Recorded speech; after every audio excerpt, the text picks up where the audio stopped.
Il y a quelques années de ça, je travaillais dans le spatial et mon plan A, c'était à 30 ans d'aller vivre en Inde ou au Japon, un pays hyper exotique et puis de faire une carrière là-bas, de voyager le monde. Vraiment, j'avais que ça en tête. Mais ça s'est pas du tout passé comme prévu. J'habite dans une ferme, dans un village de 70 habitants. La moyenne d'âge, c'est 80 ans. On est loin du plan de base. Vraiment loin.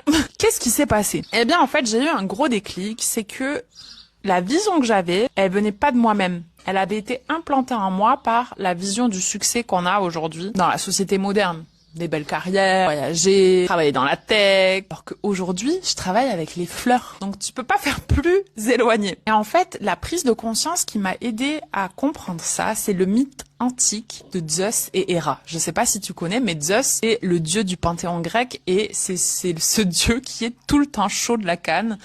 Il est marié avec la déesse Héra et pourtant il adore batifioler avec toutes les déesses, les nymphes et les hymens. Attends, chérie, 2 secondes.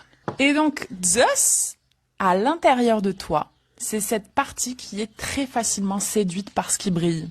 Donc, par exemple, la vision du succès, c'est quelque chose qui va beaucoup plaire au Zeus à l'intérieur de toi. Et Héra, au contraire, c'est comme ta mission de vie, ton âme en fait. Et c'est elle qui va toujours venir ramener ton esprit, ton Zeus, vers ta mission et lui dire arrête d'aller voir à droite à gauche. Et en fait, cette vision que j'avais d'aller vivre en Inde ou au Japon dans la tech, ça venait pas de ma Héra intérieure, de ma mission de vie. C'est plutôt mon esprit qui a été séduit par ce qu'on a implanté à l'intérieur de moi. Donc, si ça te parle, pose-toi la question aujourd'hui, ton Zeus intérieur, est-ce qu'il est attiré par tout ce qui bouge ou est-ce qu'il est fidèle à sa Héra, c'est-à-dire ta mission de vie? Si tu la connais pas encore, eh ben, va falloir la trouver.